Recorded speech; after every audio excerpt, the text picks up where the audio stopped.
출애굽기 19장 1절로 14절.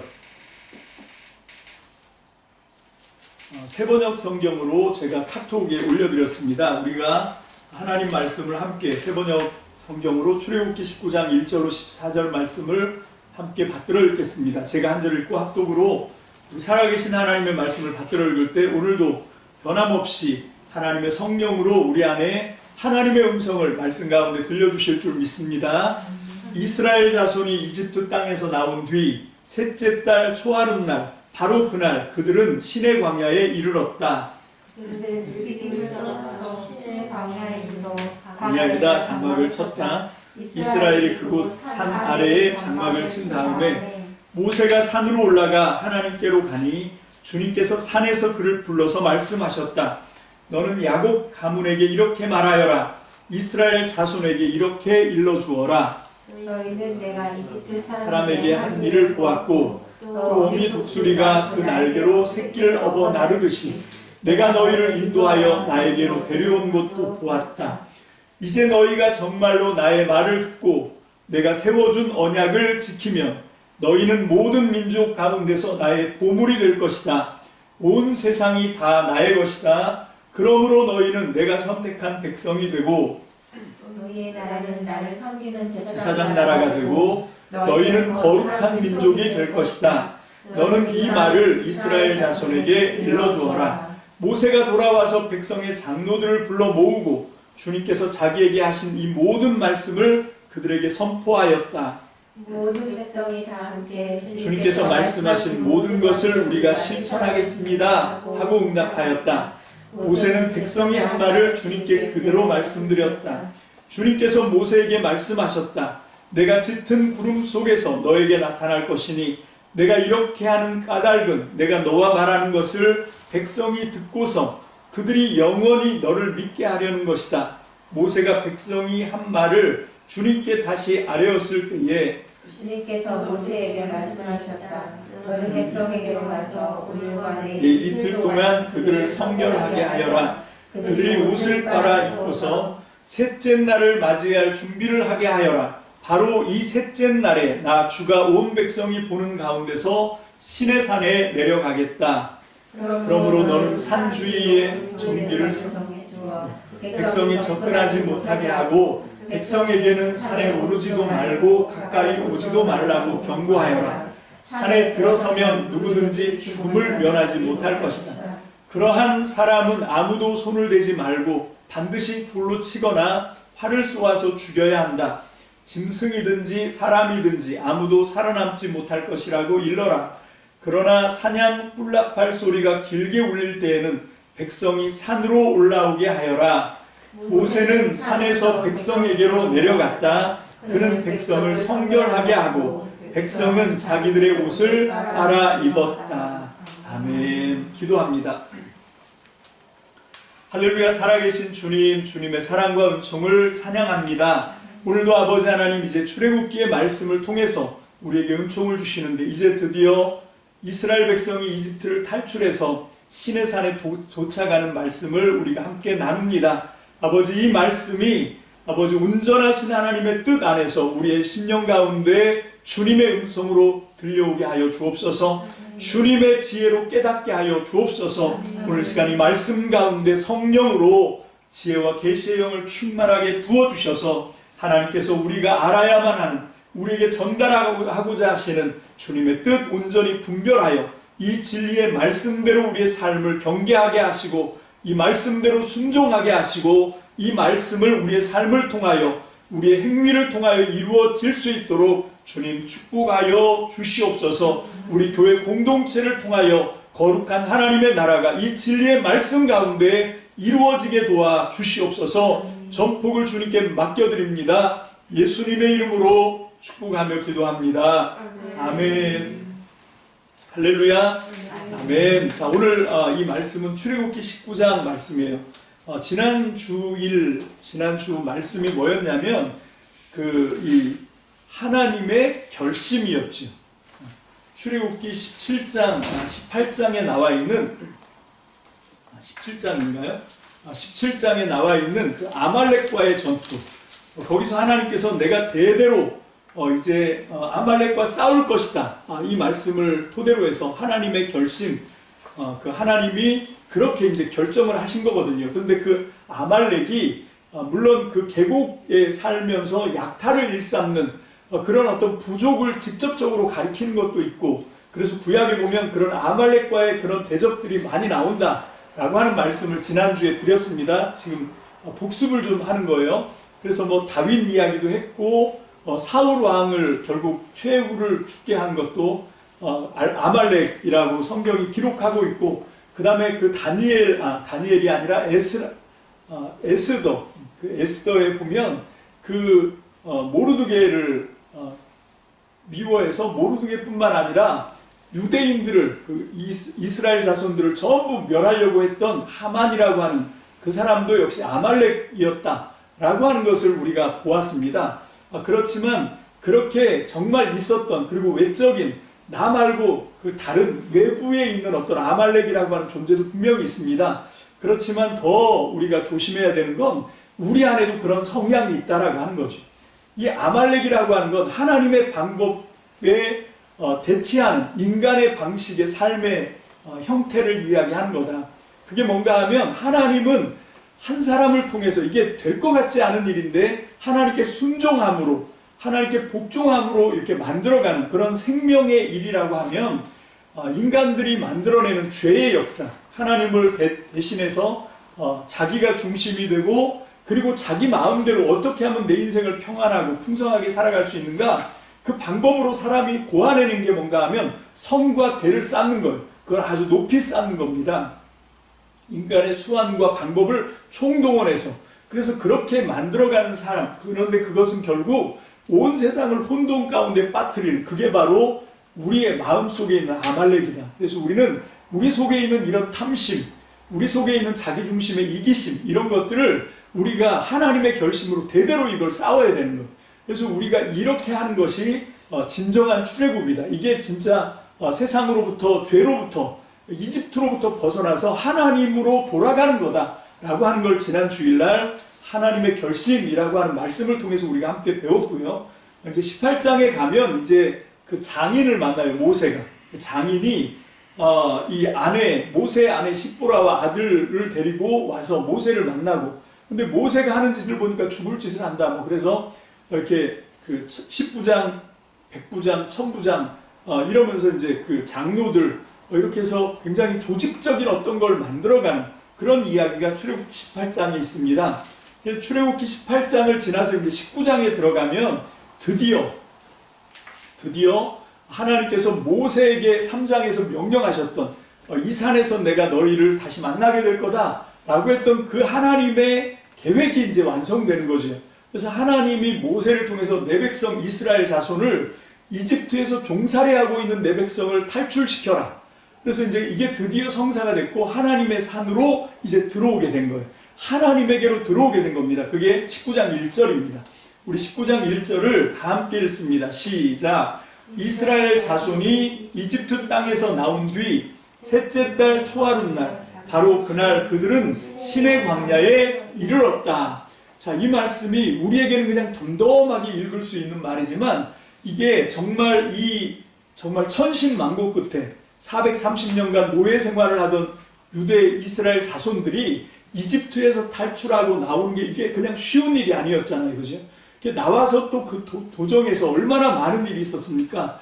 홍해가 앞을 가로막는데 뒤에는 최정예 특수 병거 부대가 막 쫓아오고, 그래서 꼼짝없이 죽나보다 하는데 하나님께서 정말 하나님만 하실 수 있는 기적으로 홍해를 말리셔서 마른 땅을 그 바다 사이로 난 생명의 길로 그렇게 이제 나오게 하고, 그 이집트가 자랑하던 특수 병거 부대, 최정예 부대는 거기서 다 몰살을 당하고, 뭐 이런 일도 경험했고, 또 거기 이제 마라 쓴물, 뭐 르비딤 사건, 아말렉 사건, 뭐 여러 가지 천신만고 그때 이게 숫자로는 딱 3개월이지만 이 3개월이 이 사람들한테는 어마어마한 과정이었습니다. 이게 광야길을 들어선다는 건 이건 정말 이게 거기는 생명을 담보할 수 있는 게 없어요. 물도 없고 양식도 없고 그런 곳을 3개월을 헤매서 여기 이제 도착했다. 이게 보통 일이 아닙니다. 감격스러운 일이죠. 드디어 이제 3개월 만에 셋째 달 초하룻날 바로 그날, 그래서 바로 그날인 거예요. 바로 그날 시내 광야에 이르렀다. 이게 굉장히 중요한 사건이었습니다. 자, 그런데 그렇게 이제 시내 광야에 이르러서 2절에 보니까 르비딤을 떠나 시내 광야에 이르러 광야에다 이제 시내 광야에다가 장막을 치고 뭐 그런 얘기가 나오는데, 자, 우리가 여기서 좀 중심으로 봐야 되는 내용이 뭔가 하는 것은 이 사람들이 하나님을 만났다. 하나님의 산으로 왔다. 이제 하나님이 약속하셨던 그곳에 왔다라고 하는 것이 진정한 의미, 참된 의미가 뭔가 하는 거죠. 이걸 우리가 발견하려고 하는 겁니다. 도대체 여기 도착하는 게 목적이어서 이제 왔는데 이게 뭐냐는 거죠. 자, 우리가 지난주에 말씀 제목이 하나님의 결심이잖아요. 그죠? 그러니까 이거는 하나님이 주도가 되어서 만들어내는 계획이었던 거예요. 내 백성 이스라엘 자손을 430년 노예 생활하던 이집트에서 풀어내서 내가 있는 이 산에 와서 나를 만나게 해라. 이건 누구의 계획인가 하면 노예 생활하던 유대인들, 이스라엘 자손들의 생각이 아니고 하나님이 그걸 원하셨고 하나님이 계획하셨고 하나님이 모세를 뽑아서 이 일을 하게 하셨습니다. 하나님이 10가지 재앙의 능력을 베풀어 주셔서 이 일을 하게 하신 거죠. 그러니까 이건 다 하나님이 계획하신 거예요. 자, 그러면 이게 우리 신앙과 다른 사람들의 신앙이 다른 겁니다. 여러분, 다른 사람들이 믿는 다른 종교나 다른 신들은 전부 사람이 만든 거예요. 사람이 나무나 돌로 깎아서 우상을 만들었거든요. 그러면 만든 사람이 사람이기 때문에, 사람의 주도로 만들었기 때문에 거기에 담겨있는 이 우상을 깎아 만들고 이 종교를 만든 그 사람들의 마음에 계획이 있는 거지요. 왜 그런 걸 만듭니까? 자기가 하는 일을 잘 지켜주고 자기 가정의 평안과 건강과 안녕과 축복 뭐 이런 걸 원하는 거잖아요. 그죠? 근데 우리 종교는 그렇게 시작되는 게 아니에요. 여기 지금 하나님의 나라는 어떻게 지금 여기가 출발인데 어떻게 시작되냐면 하나님이 부르셔서 시작된 거다라고 하는 거죠. 자, 그러면 부름을 당한 사람에게 그 목적이 있습니까? 아니면 부르신 분에게 목적이 있습니까? 부르신 분에게 목적이 있어요. 여러분, 이 모든 것은 만든 사람이 주인이잖아요. 그죠? 내가 의자를 만들었다. 그러면 그 목적은 의자가 갖고 있는 게 아니에요.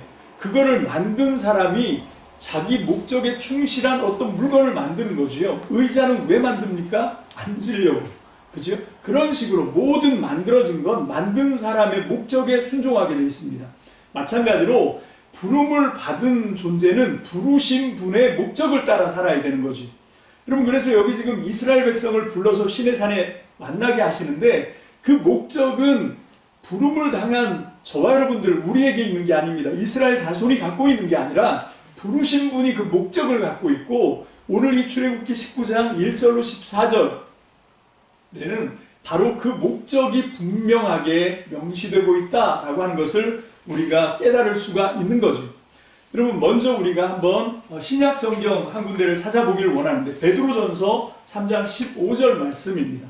베드로전서 3장 15절, 제가 새번역 성경으로 여러분들에게 보내드렸었는데 다 함께 읽겠습니다. 시작. 다만 여러분의 마음속에 그리스도를 주님으로 모시고 거룩하게 대하십시오. 여러분이 가진 희망을 설명하여 주기를 바라는 사람에게는 언제나 답변할 수 있게 준비를 해 두십시오. 자, 스스로에게 질문을 해봅시다.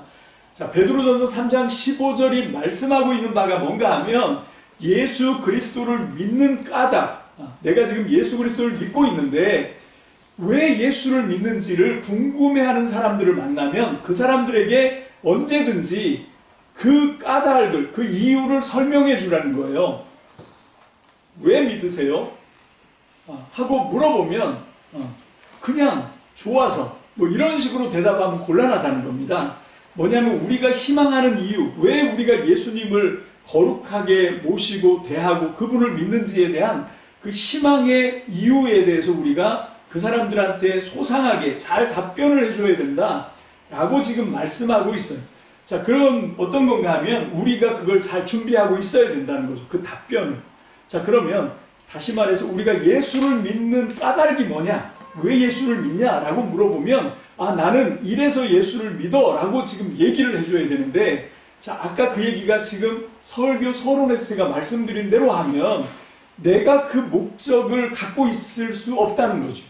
그러니까 예수를 믿는 게, 여러분 이게 좀 오해가 없었으면 좋겠다고 생각을 해서 말씀드립니다만, 예수를 믿는 게 아니라 그 믿음의 주체는 내가 아닌 거예요. 하나님께서 나에게 선물로 주셔서 내가 그 믿음을 갖게 되는 겁니다.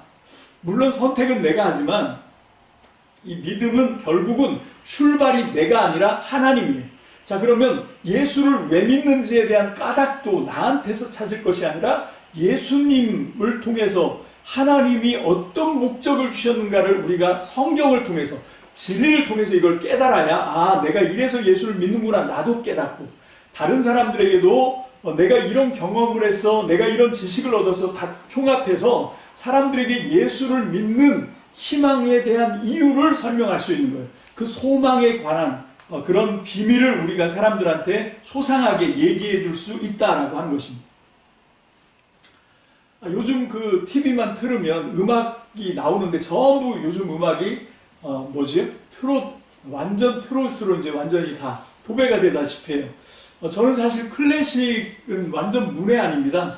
클래식은 뭐 잘 공부도 안 해봤고, 음악에 대해서도 잘 알지 못해요.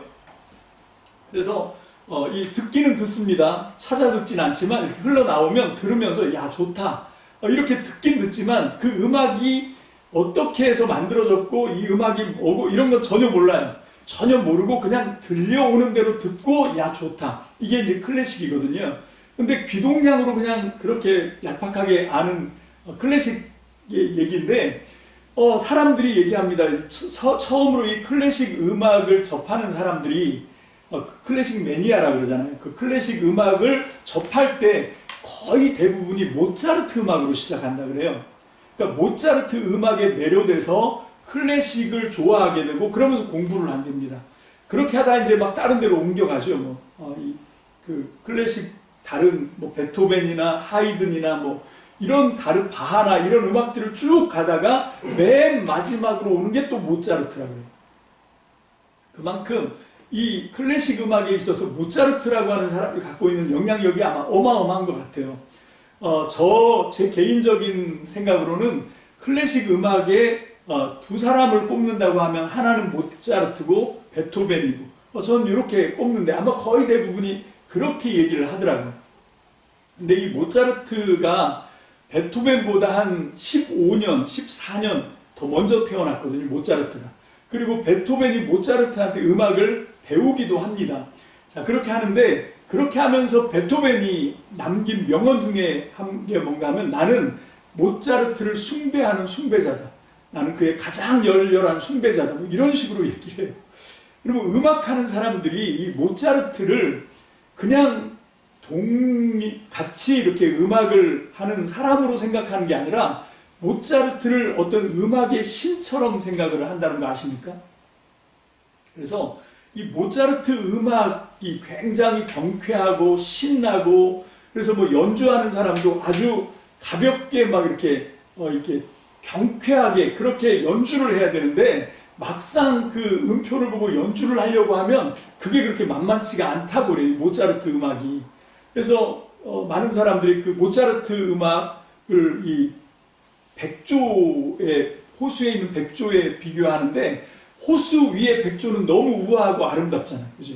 그러니까 들려지는 음악은 그렇게 경쾌하고 신나고 아름답고 정말 희한하게 신비로운 어떤 세상들을 막 보여준다 그래요. 근데 그거를 만들어내려고 하면 그 음악을 연주하는 사람들은 그 물 밑에 있는 그 백조의 그 정신없이 바쁜 발처럼 그렇게 해야만 이 음악이 경쾌하게 흘러나오는 거다, 이런 표현을 하더라고요. 물론 클래식 음악 연주자들 보면 제가 보면 정말 어떻게 저렇게까지 할 수 있지 싶을 정도로 어마어마한 그런 연주 실력을 갖고 있어야 되더라고요. 지금 우리 그 아산에 있는 정다은이도 그 피아노를 하고 있는데, 자, 제가 지금 말씀드리려고 하는 건 그 모차르트와 굉장히 유명한 살리에르라고 하는 그 당시에 같이 음악을 했던 그 모차르트보다 조금 더 앞서서 궁중음악 연주가 이러면서 굉장히 명성을 떨쳤는데, 모차르트가 이 발표를 하자마자 이 살르에르는 완전히 이제 추락하게 됩니다. 사람들이 누가 들어봐도 모차르트 음악은 정말 너무 기가 막힌 거예요. 그리고 아까 제가 말씀드렸잖아요. 모차르트하고 또 한 사람을 꼽으면 베토벤을 꼽는다고. 근데 그 두 사람에 대한 아주 유명한 비유가 나와서 제가 설명을 해드리면, 모차르트는 하늘에서 내려온 음악 천재고 베토벤은 하늘로 올라간 음악 천재다, 그런 얘기를 하더라고요. 무슨 얘기인가 하면, 모차르트는 정말 천부적으로 타고난 그런 음악적인 재능을 갖고 내려와서 음악 활동을 했다고 하면, 베토벤은 그게 아니라 정말 그 인간적인, 그리고 자기 신체 한계도 있었잖아요. 근데 그 한계를 뛰어넘을 정도로 초인간적인, 정말 한계를 극복하는 그런 훈련과 노력을 통해서 막 기어 올라가는 거죠. 그렇게 애쓰고 힘써서 만들어낸 음악이라고 하면, 모차르트는 그게 아니라 정말 너무, 그렇다고 그 사람이 훈련을 안 했다는 건 아니고, 훈련을 하지만 다른 사람들이 보면 입이 딱딱 벌어질 정도로, 이건 정말 어떻게 훈련해서 흉내낼 수 있는 것이 아니라, 이건 천부적으로 타고나지 않으면 이런 미묘한 어떤 표현들을 할 수 없다라고 생각하는 걸 해낸다는 거예요, 이 사람은. 그래서 사람들이 베토벤을 그 클래식계에서 클래식의 예수 그리스도다, 이렇게까지 표현을 하는 겁니다. 그런 사람이 동시대에 자기보다 밑에서 치고 올라간다고 생각하면, 여러분들이 살리에르라고 하더라도 질투를 안 할 수가 없겠죠. 그래서 이 사람은 자기도 괜찮은 재능이 있었고, 음악에 굉장히 많은 작품들이 있었고, 그래서 얻어놓은 명성이 있었는데, 이제 그 남은 인생을 전부 어떻게 하냐면, 이 모차르트를 질투하는데 자기 인생을 허비하게 됩니다. 그래서 그 유명한 얘기가 있어요. 그래서 모차르트는 결국 35세 일찍 죽거든요. 그래서 물론 5살 때부터 피아노를 치기 시작했고, 7살 때부터 사람들한테 인기를 얻기 시작해서 음악 활동을 막 하기 시작하고, 어린 나이부터 작곡을 자기 이름으로 이제 하기 시작했다고 하지만, 35세에 죽었다고 하면 그 짧은 인생이잖아요. 그 짧은 인생에 약 620편이 넘는, 600곡이 넘는, 정말 이 레노라고 하는 음악, 거기에 그 작품으로 올라간 게 600곡이 넘어요. 그리고 그 곡들은 정말 음악의 역사를 새롭게 만들 정도로 어마어마한 그런 이 명작들이라고 하죠. 자, 이렇게 하게 되었는데, 지금 제가 얘기하려고 하는 건 모차르트 음악을 지금 설명하는 게 아니라, 그 모차르트와 그 동시대에 살았던 살리에르 관계 속에서 왜 이게 시기심과 질투심, 그렇게 비참하게 자기 인생을 말아먹는 그런 부정적인 그런 감정에 사로잡히게 된다, 이 얘기를 좀 하고 싶은 거예요. 자, 인생을 살다 보면 비교의식이라고 하는 게 생기거든요. 근데 성경에서는 이 비교의식이 안 좋은 거다. 여러분, 왜 가인이 아벨을 죽입니까? 가인이 아벨하고 같이 제사를 드리러 갔는데, 하나님이 내 제사는 거절하고 내 동생 제사를 받으신 거지요. 그러니까 어떻게 했냐면 비교를 당하는 거예요. 비교를 하는 거예요. 그래서 나하고 자기 동생 가인과 아벨을 가인 스스로가 비교하면서 비참해진 거거든요.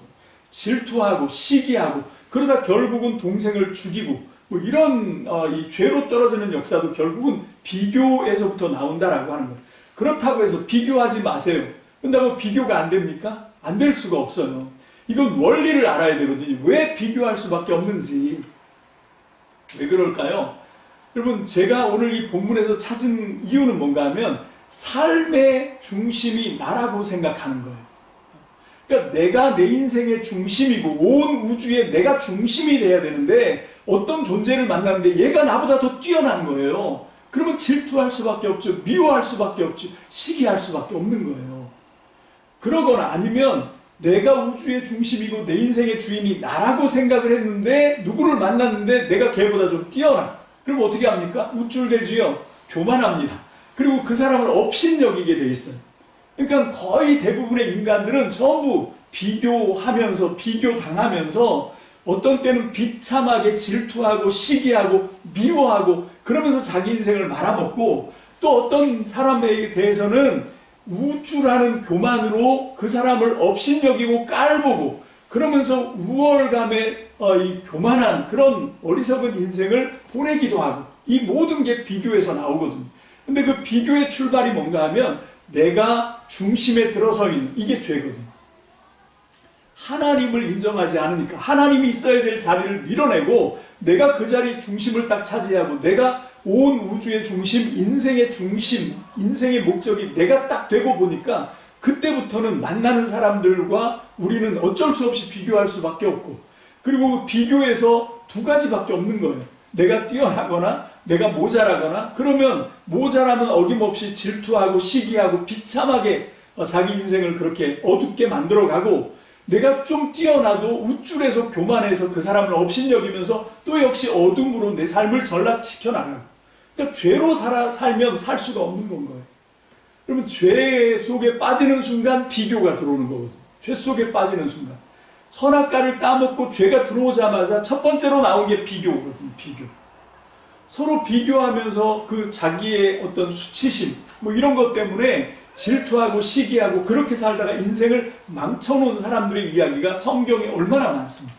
그리고 지금 우리가 살고 있는 동시대에도 얼마나 많은 사람들이 그렇게 비참하게 시기와 질투 혹은 우쭐한 교만함 속에 다른 사람들을 업신여기는 그런 이런 그 어리석은 그런 삶을 사는 사람들이 대부분이라는 거예요. 이걸 해결할 수 있는 방법은 비교하지 마라. 그래서 비교를 안 할 수 있는 그런 게 없어요. 이 해결책은 딱 한 가지밖에 없습니다. 뭡니까? 다시 예수 그리스도를 통해서 하나님을 내 삶의 중심으로 모시는 그거밖에 없는 거예요. 여러분, 그래서 호세아서가 말씀하고 있습니다. 그럼 호세아서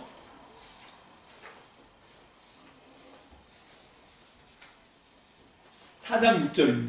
호세아서 4장 6절. 이거는 개역 개정으로 제가 했는데 한번 다 함께 읽어봅니다. 시작. 내 백성이 지식이 없음으로 망하는도다. 내가 지식을 버렸으니 나도 너를 버려 내 제사장이 되지 못하게 할 것이요. 내가 내 하나님의 율법을 잊었으니 나도 내 자녀들을 잊어버리리라. 여러분, 하나님을 아는 지식이 있어야 되는데 하나님을 아는 지식이 없어서 망한다는 거예요. 그게 무슨 얘기인가 하면 내 삶의 주인이 하나님이고 우주의 중심이 하나님이고 나는 그냥 다만 그분이 불러서 그분이 맡겨주신 사명을 감당하는 존재다라고 하는 걸 깨달아야 되는데, 그게 아니라 내가 하나님이고 내가 우주의 중심이고 내 인생의 주인공이 나고 그러면서 이게 하나님을 모른다라고 하는 것이다 라고 하는 거지. 그래서 6장 3절에 호세아서 6장 3절에 다 함께요. 시작. 그러므로 우리가 여호와를 알자. 힘써 여호와를 알자. 그의 나타나심은 새벽빛같이 어김없나니 비와 같이 땅을 적시는 늦은 비와 같이 우리에게 임하시리라 하니라. 아멘. 하나님을 알자고 얘기하는 거예요. 하나님을 아는 지식이 없어서 망하는 거니까. 이스라엘 백성만 그렇습니까? 오늘 이 시대를 사는 저와 여러분도 마찬가지인 거예요. 자, 그러면 도대체 하나님을 아는 게 뭐냐는 거지요. 하나님을 믿는 게 뭐냐는 겁니다. 자, 야고보서 2장 19절입니다. 야고보서 2장 19절 그 위에 있습니다. 자, 다 함께요. 시작. 그대는 하나님께서 한 분이심을 믿고 있습니까? 잘하는 일입니다. 그런데 귀신들도 그렇게 믿고 떱니다. 여러분, 그냥 이걸 하나님을 안다는 것, 하나님을 믿는다는 게 그냥 교리, 어떤 신학적인 어떤 지식 몇 개를 아는 것, 하나님이 존재한다는 것, 그거는 귀신도 안다는 거예요. 그거는 다 안다는 겁니다. 그거는 진짜 아는 게 아니라는 거지요. 진짜 하나님을 아는 것, 정말 하나님을 믿는 것. 오늘 여기 출애굽한 이스라엘 백성들, 이스라엘 자손들이 이집트를 탈출해서 시내산에 왔는데 거기서 이제 하나님과 계약을 맺잖아요. 어떤 계약을 맺습니까? 우리는 하나님의 백성이 되고 하나님은 우리들의 하나님이 되고 이 계약을 맺는 거거든요. 자, 그런데 그게 그렇게 계약을 맺는다는 거, 하나님을 만났다는 거, 그게 어떤 의미냐는 겁니다. 그게 단순히 신학적인 지식, 교리 이런 걸 아는 건 그건 귀신도 안다는 거예요. 귀신들도 그런 건 안다는 거지. 그건 도대체 그럼 뭘 하는 거냐? 내 삶의 중심에 하나님을 모시는 거. 그게 진짜 하나님을 만나는 거고, 그게 진짜 하나님을 믿는 거고, 그게 하나님과 계약을 맺는 거다라고 하는 것이라는 거지. 여러분, 이게 뭐 율법에 나와 있는 어떤 법조항을 지키고 성경에 기록되어 있는 어떤 것들을 지켜 행하고 그런 게 문제가 아니라 가장 중심, 뭡니까? 내 삶의 목적이 바뀌어야 되는 거예요. 그 전까지는 나의 행복, 나의 만족, 내 중심으로 인생을 살았다고 하면 이제는 하나님을 위해서 사는 삶으로 바뀌어야 됩니다.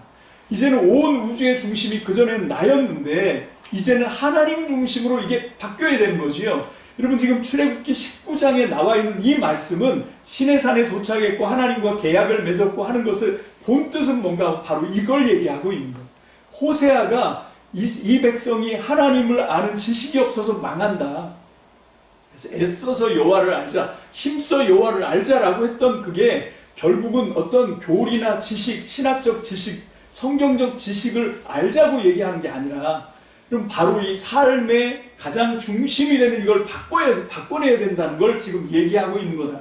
이게 진짜 하나님을 아는 거고 이게 진짜 하나님을 만난 거고 이게 정말 하나님이 원하시는 그런 믿음의 삶이다라고 하는 것이라는 거죠. 자, 요한복음 8장 32절입니다. 요한복음 8장 32절 다 함께요.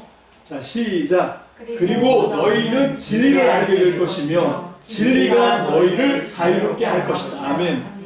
진리를 알지니 진리가 너희를 자유케 하리라 라고 하신 말씀이 바로 이거다라고 하는 거죠. 여러분 이 진리가 바로 하나님 중심으로 사는 것이었구나 이걸 아는 거예요. 그게 오늘 출애굽기 19장에 이집트를 탈출한 이 백성을 3개월 만에 하나님이 시내산에 불러 모으고 다시 모세를 통해서 모세가 왔다 갔다 하면서 이 백성을 이제 성경에 보니까 어떻게 말씀하고 있냐면 이제 이틀 동안 너희가 진영에서 너희를 깨끗하게 해라. 19장 10절이지요.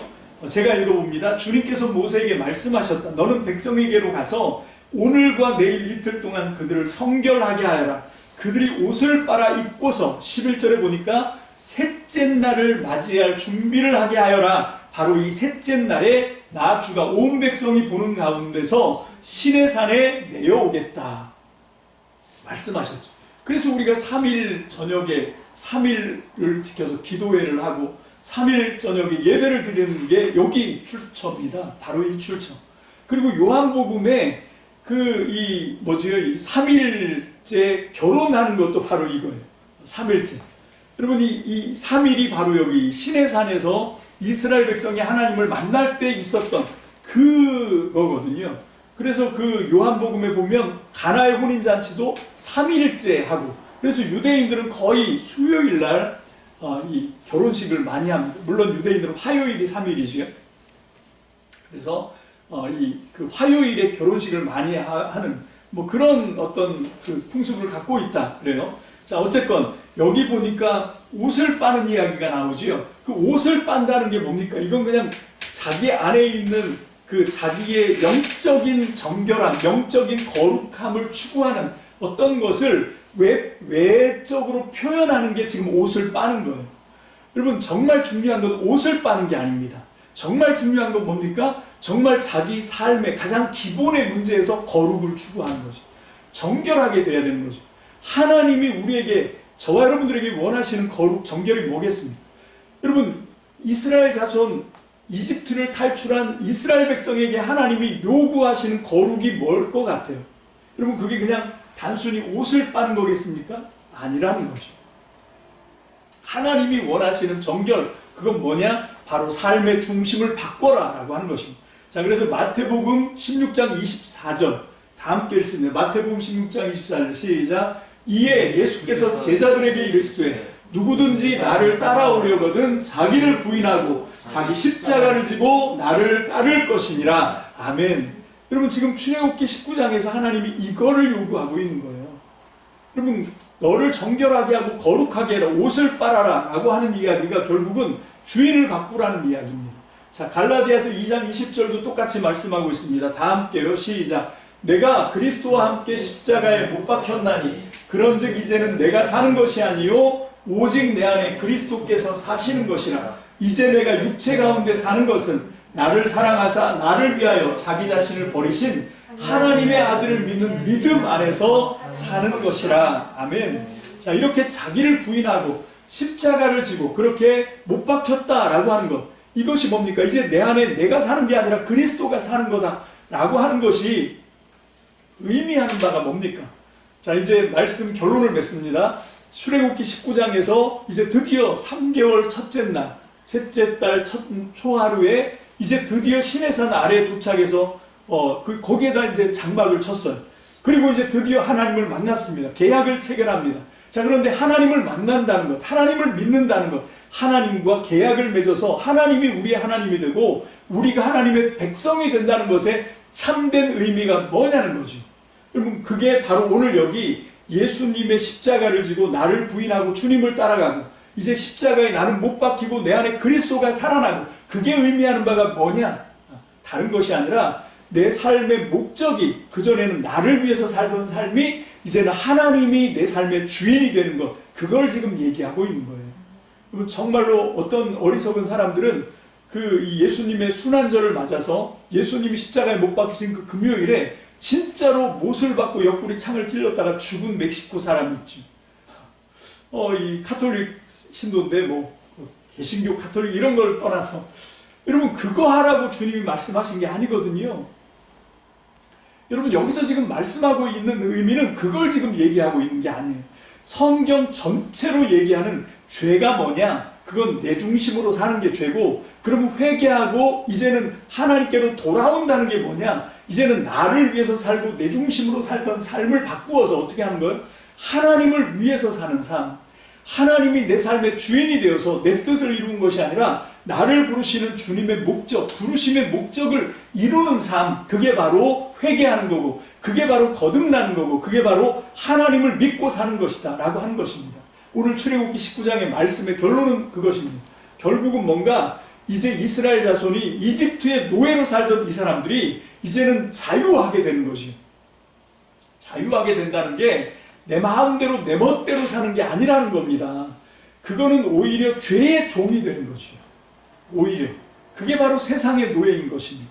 여러분, 내가 자유롭게 된다라고 하는 것, 내가 진리를 통해서 자유롭게 된다는 건 뭔가 하면 하나님이 나를 지으셨고 지음받은 존재는 지으신 분의 목적을 따라 살아가야 되는 것이 가장 자유로운 것입니다.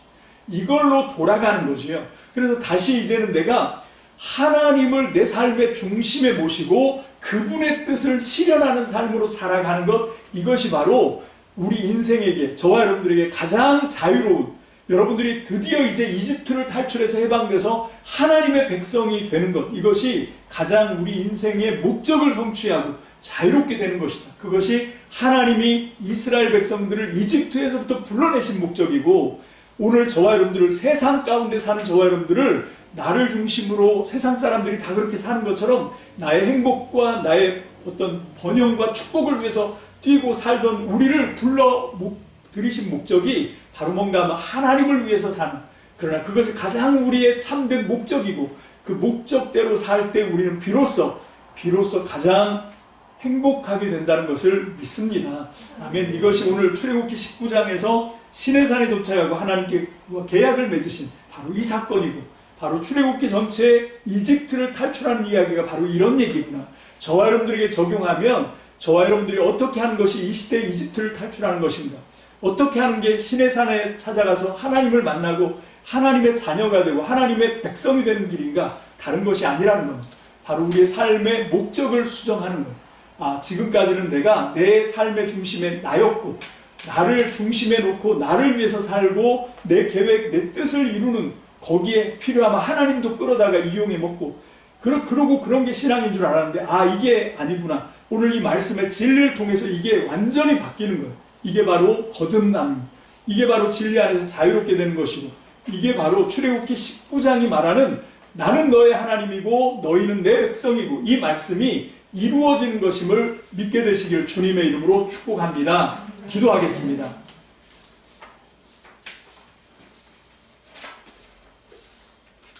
할렐루야. 주님 감사합니다. 하나님께서 우리를 부르신 목적이 바로 여기에 있었습니다. 죄로부터 벗어나는 길, 사망에서 영생으로 옮겨지는 일은 바로 이것이었습니다. 나를 부인하고 십자가에 못 박고 예수 그리스도를 주인으로 삼는 것이 하나님께서 오늘 우리를 부르신 목적이라는 것을 확실하게 깨닫게 해주시니 감사합니다. 이제 우리가 그대로 순종하여 구원을 얻게 하시고 영생을 누리게 하여 주시옵소서. 예수님의 이름으로 축복합니다. 아멘.